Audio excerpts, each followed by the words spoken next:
This is March 20th, 2022, coming up on 4 weeks into the Russian military adventure into Ukraine, which has achieved none of its military objectives, essentially none of them, to this point, shown the bankruptcy of the ideas behind it and the weakness of the military campaign itself.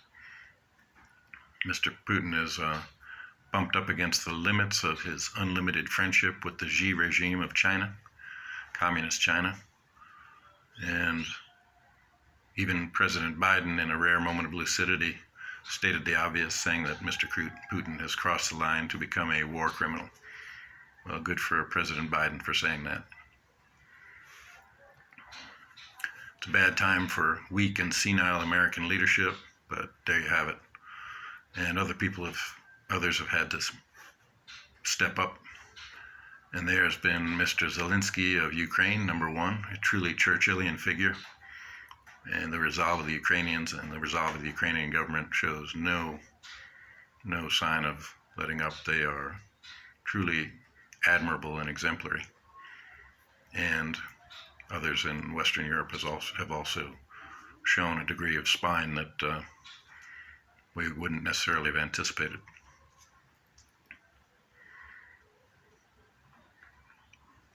So there are different factors or segments of the American political spectrum that have, at least until recently, and sometimes continuing to the present day, shown a degree of support for Mr. Putin and his regime. I want to look into the various factions of that support, and especially in relation to the relevance long term in terms of what may take to maintain American resolve and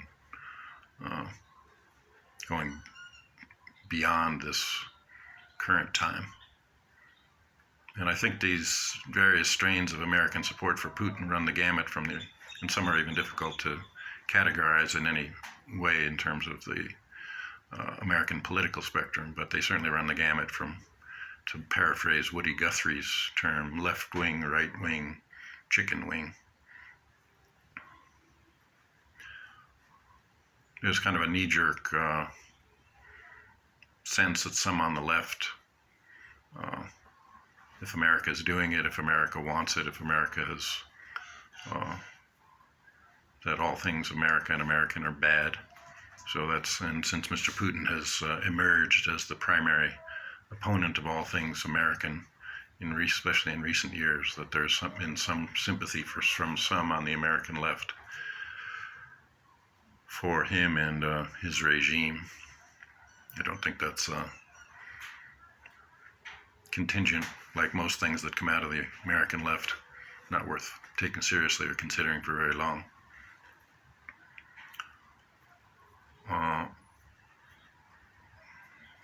More interestingly, on the Republican or conservative side of things, there is, you see, a isolationist group, and I wouldn't look into their motives any beyond that, to the sense that it's a strain that goes way back in American history, and FDR couldn't garner a heck of a lot of public support for American involvement in World War II and support for the Allies and the British specifically in World War II until very late in the game, until we were directly attacked by Japan at Pearl Harbor and it forced our hand. So there is a deep current of isolationism in America in general, completely understandable, which is things that are happening that really don't involve us, none of our business, and why should we get involved? And I think in this case, you have to look at Putin's ambitions, not just vis-a-vis Ukraine, but what he has stated and continued to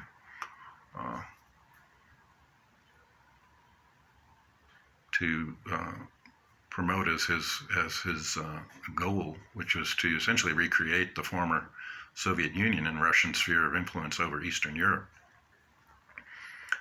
And but even if you take him out of the equation, and his ambitions and long-term goals for Russia, there are other would-be tyrants that would look at if he somehow succeeds in this campaign against Ukraine and Russia comes to dominate Ukraine, that there are other would-be tyrants out there, and tyrants that are most notably China, communist China, with its ambitions to control, to absorb Taiwan.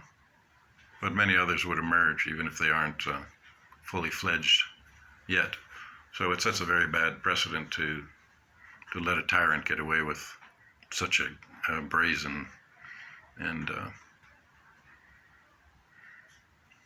disregard for decency and international law. There is also a contingent, and they're hard to characterize as any political strand at all, other than the fact that they're essentially sort of foreign policy buffs and experts that say that it's all our fault that Putin has been forced into this aggressive attack or outlook against the West and against the U.S. By our own actions. And our own actions, in theory, or at least in this, according to this thesis, is the eastward expansion of NATO. And the fact that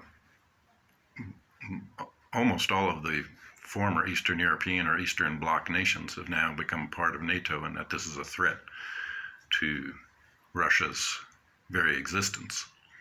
Well, this is how Mr. Putin looks at things. But to go along with it is to try to influence Mr. Putin's paranoid state of mind, to concern ourselves with Mr. Putin's state of mind. And I think that's a bad business to get into. If you look at what these countries like Poland, Romania, the Czech Republic, Slovakia, the Baltic states, all of them have looked at with their previous state of affairs as essentially slave states of the Soviet Union.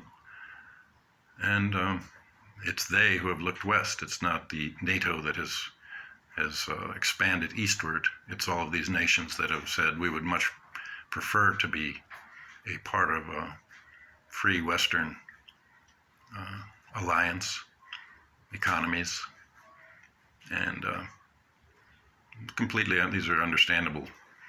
So to characterize that as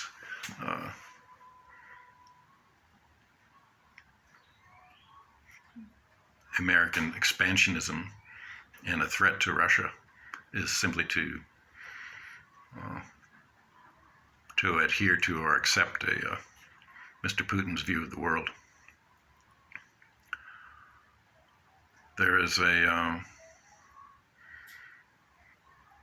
little segment of Republican or conservative thought that somehow seems to view Mr. Putin in a messianic way, as though he has, there has been, certainly in the aftermath of the Soviet Union, a resurgence of Orthodox Christianity in all of the nations and all of the areas where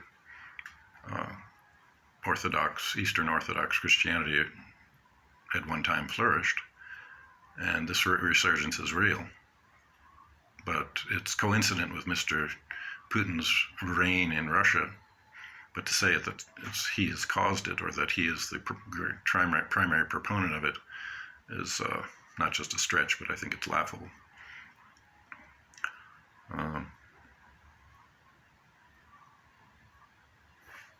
I think if there's one word that would best describe everything he's doing now and what he has increasingly shown himself to do, not just on the world stage, but in Russia itself, what that word to best describe Mr. Putin is diabolical.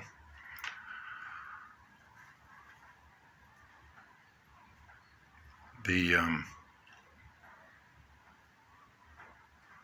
most serious outlook to take into consideration or to consider is goes way back to the 90s, and just after the breakup of the Soviet Union. So that was a time when Russia was truly seen to be very weak and possibly falling apart. And there were true dangers involved with that, because being a heavily nuclear armed state, and to go into a period that looked like it might approach anarchy, Russia's economy was collapsing. Its government was weak. There were secessionist movements throughout the former, and it looked like Russia might break apart. And for Putin to emerge just at that time in the late 90s, and then especially into the 2000s, you could have a genuine sympathy for what he did at the time. He was younger. He wasn't a drunk like Yeltsin. He was a firm hand. He was obviously intelligent, and his autocratic and tyrannical nature hadn't emerged yet. Everybody knew that he had been a KGB man, but he was genuinely popular in Russia, and he did pull things together. And in many respects, and for many years, there was some cooperation between the Putin government and the West and the U.S. So that is a outlook based on optimism, based on the hope that Mr. Putin was somebody who was going to lead Russia in the direction of freedom and democracy, and to be a good partner in the world and with the U.S. and the Western nations. And it's now been dashed on the rocks, and he's a victim of his own, the fact that he's been in power so long, and that his own paranoia has taken over his own outlook. But I think going forward, you have to look at this, our own tendency for optimism and for hopefulness are certainly positive things. And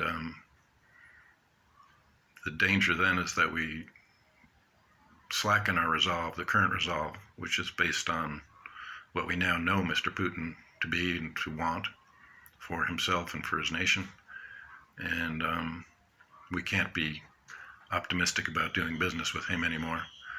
We have to maintain our resolve, and to help maintain the resolve of the Ukrainians as they fight our battle for us against Mr. Putin. The only thing we can hope for Russia going forward is that they rid themselves of this Putin government and everybody associated with him, and after which there might be a hopeful time to promote democracy and freedom again in Russia. But that's for the future, and let's hope it's not the too distant future. That's it for now. God bless.